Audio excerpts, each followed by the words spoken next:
ইফতারির সামনে রেখে দোয়া কবুল হয়। বিশ্বাস হয়? কি সামনে রেখে?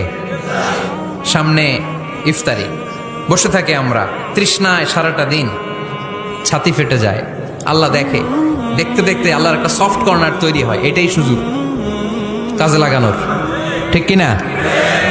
মুমিন যোগ্য যে কোপ মারে, সময় মতো কাজ করে, ঠিক কিনা? আল্লাহ তখন ফেরেশতাদেরকে জিজ্ঞেস করে, এই ঘটনা কি? খায় না যে? খায় না কেন? আল্লাহ রোজা রাখছে।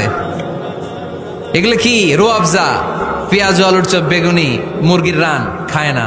খায় না কেন? ওরা যে ক্ষুধার্ত। আল্লাহ আপনার ভয়ে। তাই কি চায়? আল্লাহ আপনার কাছে ক্ষমা চায়। ক্ষমা চায়, আল্লাহ রহমতের দরিয়ায় জোশ খেলে যায়। আল্লাহ তখন বলে, আমারে দেখছে নাকি ওরা? ফেরেশতারা বলে, না দেখে নাই। আমার জান্নাত জাহান্নাম দেখেছে? না দেখে নাই। আমারে না দেখে, জান্নাত জাহান্নাম না দেখে আমার এত ভয় করে। যাও, আজকের এই রোজার বিনিময়ে এখন বান্দা যা চাইবে সব কবুল করে নেব।